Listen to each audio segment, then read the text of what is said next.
In building our new house, deciding where to put the garden is an important consideration for us. That's right. There's a lot more to it than just deciding I'm going to stick some flowers over there. Or vegetables over here. I'm Eliot Coleman. And I'm Barbara Damrosch.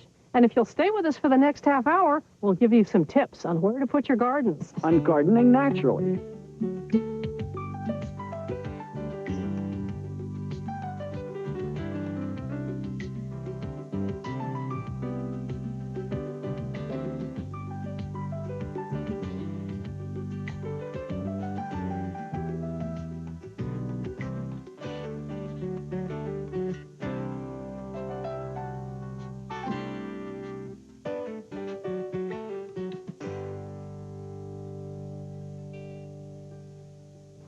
The nice thing about flower gardens is that no matter what kind of site you have, whether it's sunny, shady, droughty, or boggy, there are some plants that are going to love that spot because that's the kind of place they choose to grow in nature. Now here I'm doing a full sun garden, and by that I mean 6 hours of good primetime sun, say between 8 in the morning up until, say, 5. These are going to be the sun lovers that would naturally grow in open sunny meadows, the sunflower types, the daisy types. Here's a little early blooming goldenrod. That'll do fine here. Or over here, this little shrub potentilla. That's a sun lover. Or this yarrow here. And over here, I have my little mini prairie garden. These are all native prairie species that I've just planted. And the first one to make an appearance here is this golden Alexander's. Now, what would happen if I planted all of these in insufficient sun? Well, first of all, they might produce a nice mound of foliage, but the bloom wouldn't be very much. The other thing is that they would be very leggy. They'd send up these long, weak stalks as if they were somehow looking for some sun that never appeared. So that's what you'd want to avoid. As we get down to this end of the new garden, it's partly shady here, which gives me the chance to grow a stilby, fringed bleeding heart, forget-me-not, things that don't mind a little bit of shade. Unfortunately, we cut a tree down that now gives me more afternoon sun than I had before. Afternoon sun is much stronger than morning sun, and some of these may not like that too well. But fortunately, I have a lot of organic matter in the soil, which makes it retain a lot of moisture. They may be okay. If not, it doesn't matter because I'm going to extend this garden down till it's further in the shade, and I can always move them next year. Now, underneath this maple, we're getting a dense canopy of leaf. But fortunately, the branches don't start till they're about 40 feet up. And so we get a lot of ambient light in from the sides. Over there under that birch tree, that would be a wonderful site for a garden because the leaf canopy is even less dense over there, and it lets in a lovely dappled kind of light that many plants enjoy. Now, you have another problem gardening under trees, and that's the tree roots. They can compete for not only nutrients and space in the soil, but also moisture. It can be very dry under trees. But once again, there are some plants that'll do fine. I have found that this foam flower and also this mayapple make a nice carpet under trees and don't mind the roots at all. Now, I have my eye on another spot over there where it gets very moist, and that'll give me a chance to grow Joe Pye weed and spice bush and all sorts of nice plants that like to get their feet wet. One thing I don't have to worry about in this yard is a steep slope. The whole thing is as flat as a big picnic table. But if I did have a steep grade, it wouldn't be a major problem. I could either terrace it in stair steps, or once again, I could find some plant that would actually thrive in that situation. Daylilies, for example. They have long finger-like roots that would actually help to hold a steep slope in place.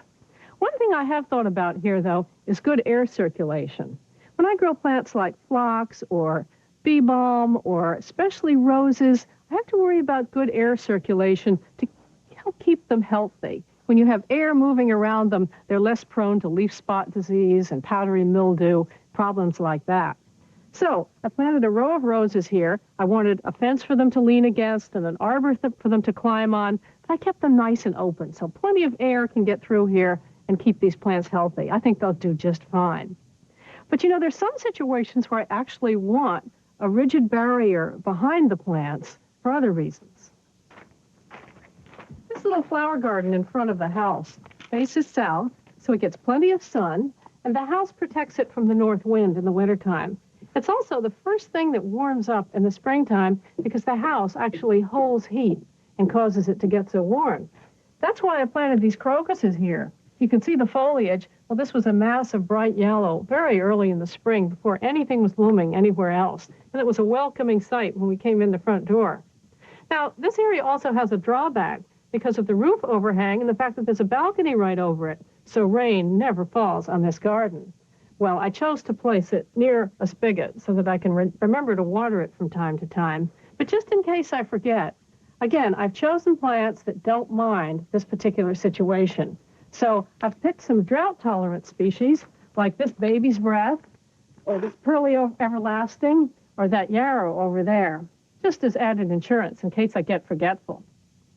But I try not to forget that flower gardens are to look at.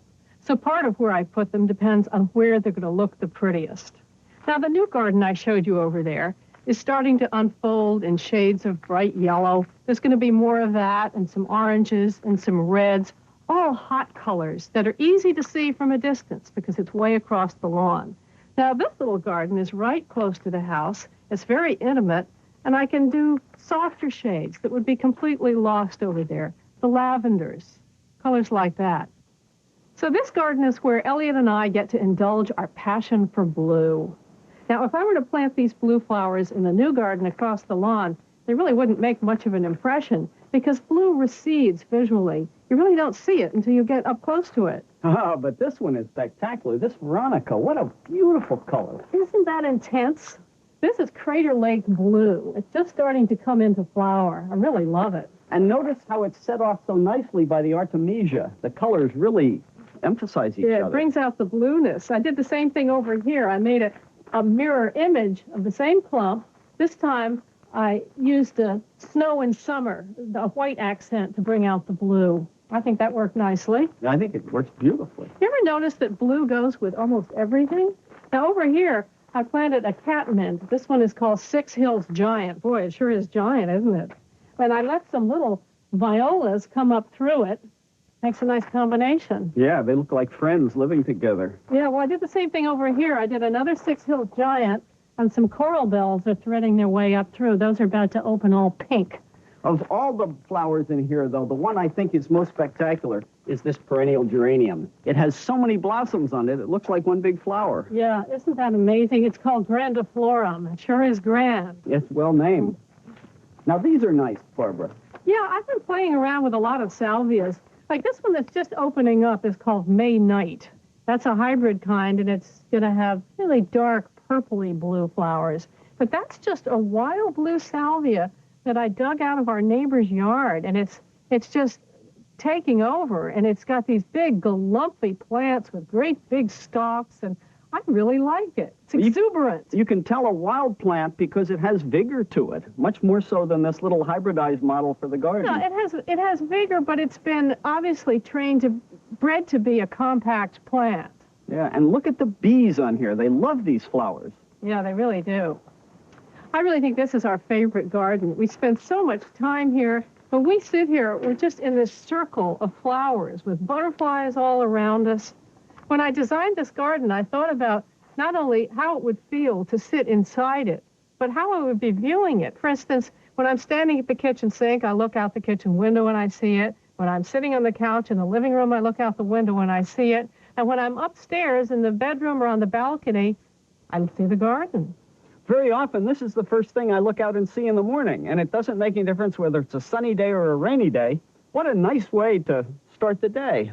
I don't think a day goes by without us having a meal at this table, just so we can appreciate this garden. You know, that's one of the things to think about when you're siting the garden. Not only where it's going to go, but where it's going to go so you can see it, so you can enjoy it, so you can really make it a part of your life.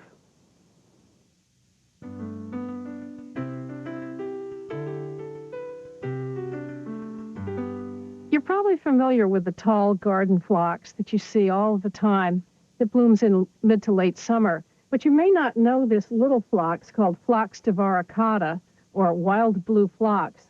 It's very charming. The flower is the same as the big phlox, but it only grows about a foot tall, 1.5 feet tall.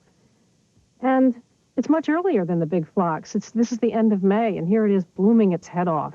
It's naturally a woodland flower. It likes a nice woodsy soil full of organic matter. It'll take shade, part shade, and probably quite a bit of sun, as long as you keep that kind of moist, woodsy soil around it. Now, I put this in the garden about 10 days ago, and you can see how well it's established itself already, and it's going to really spread throughout this little area. It'll self-sow and form a carpet, which is exactly what I want it to do. In fact, one of the nicest ways to use it would be to plant it among tulips, which would come up through it, and they'd both bloom at the same time, complementing each other beautifully. I think the best thing about it, though, is the smell. Gardening Naturally now returns on TLC.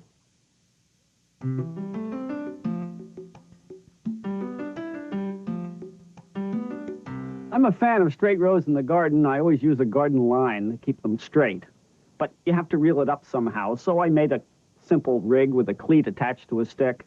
It's not perfect. It's hard to pull off sometimes, and when I reel it back up, it gets twisted because I'm always going in the same direction. I thought I could improve it, so I made this one. Pulls off easily, not bad, just off a couple of studs, and then I wind it back up by going alternate sides.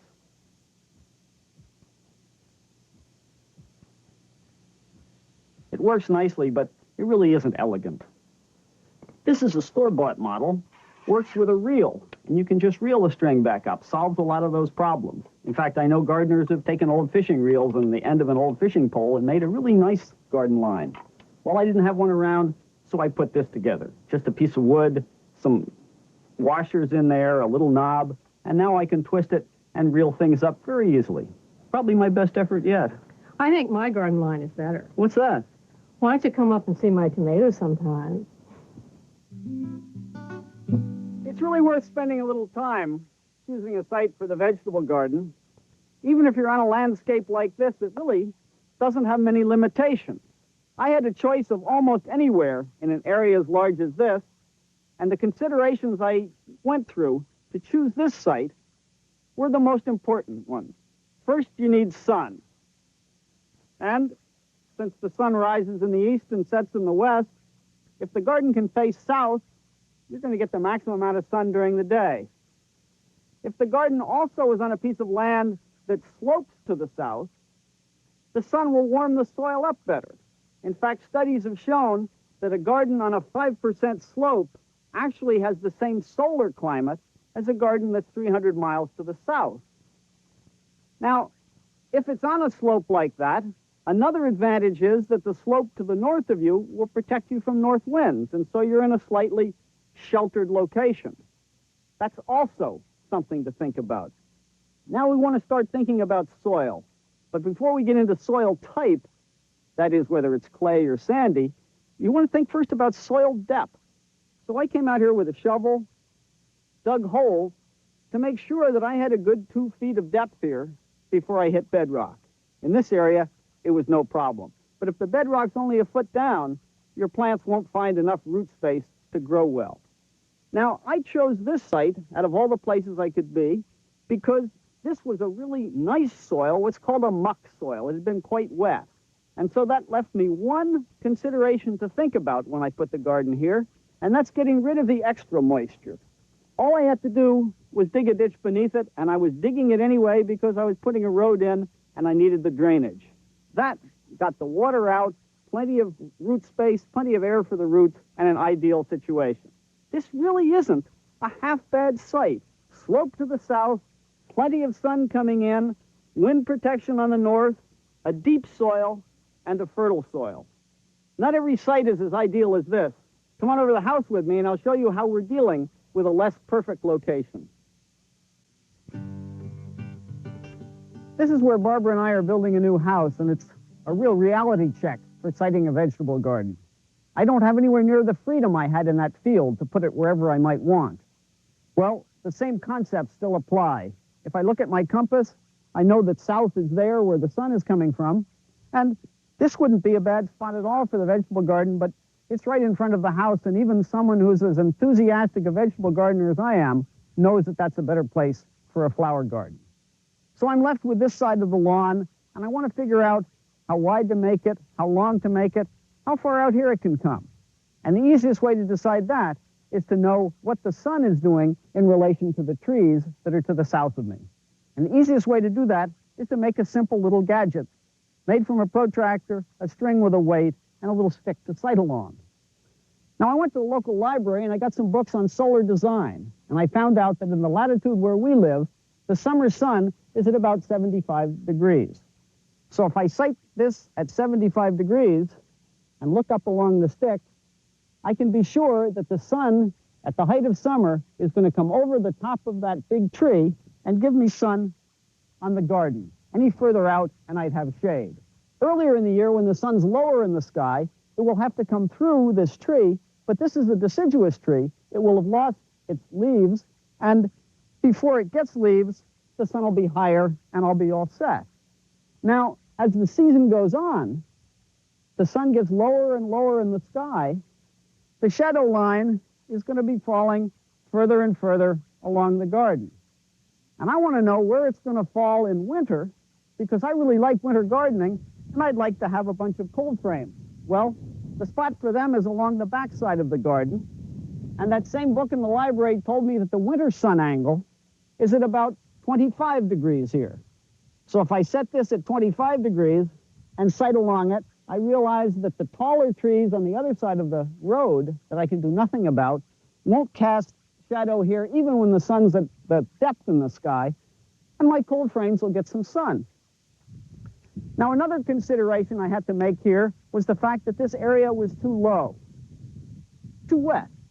And I couldn't put in a ditch like I did in the field. I had to raise the level. I used the soil that came out of the foundation of the house. It was there, and I wanted to make use of it. Now, it's not very fertile. Everybody knows that. So I tilled a lot of peat moss in, sowed it to clover, and I'm going to let it get fertility for a year, build itself up before I use it. Almost any soil, no matter how poor, can be made fertile using good natural techniques. And one other consideration with this site is that we are close to the road. Now, automobile traffic gives off certain pollutants, and when gardens are too close to the road, those pollutants can waft over and deposit on your vegetables. One easy way to solve that is either plant a hedge or you can put up a fence, as Barbara and I decided to do. But whatever your choice, it's always a good idea to try and put some sort of barrier between a heavily traveled road and your vegetable garden. Hi. Hi. There's a couple of other things that I always think about when I'm trying to decide where to put a vegetable garden. I don't want it too far from the house. It has to be convenient so that I can make sure nothing gets out of hand. The peas are picked just when they're ripe. Yum. It gets watered when it needs watering, catch any problems before they get worse. But I think most important of all, I'm one of those impulsive cooks that has to rush out of the house in the middle of every meal, maybe a couple of times, and pick some ripe tomatoes for the salad or some spinach leaves for the soup, whatever I need at the spur of the moment. And I'm an impulsive decorator. I love that last little sprig of parsley or chives. But the best thing about having the garden close to the house is if the garden is productive, you make sure all that production ends up on the table.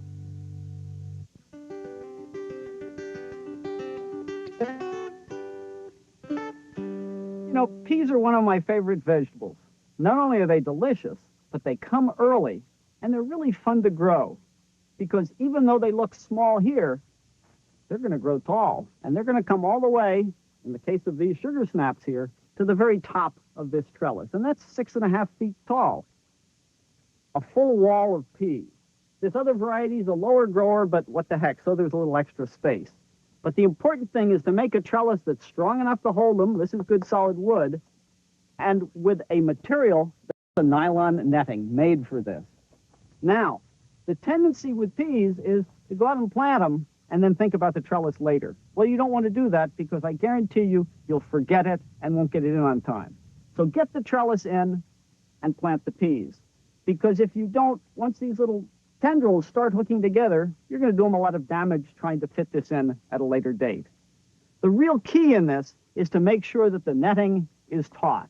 So when the heavy weight of the vines begins to pull on this, it can't bring it down and make your peas droop and fall off. I even put in stakes here and pin it right to the earth. And if you do this right, you're going to have a whole wall of delicious peas here fit for a whole summer of picking right up to the top. As the season advances and the peas start to climb this trellis, the structure becomes a home for crops that like it cool rather than hot. The shade from the peas as they go up and up makes ideal growing conditions for something like lettuce. Now, I've mulched these peas because they like the soil around their roots to be cool and moist. What could be better? Shade, cool, moist soil.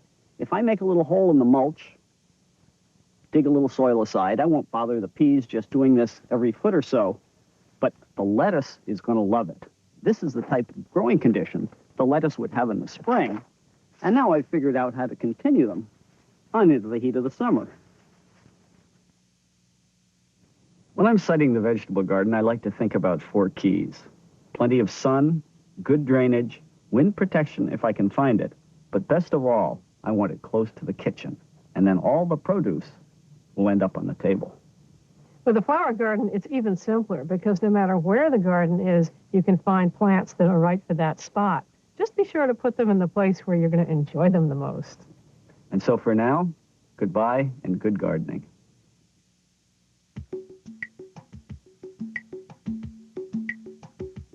If you want more information on where to put your home garden, Barbara and I both recommend Designing and Maintaining Your Edible Landscape Naturally by Robert Couric. Robert's an imaginative writer, and this book is filled with the type of information you'll need to carry the project from start to finish.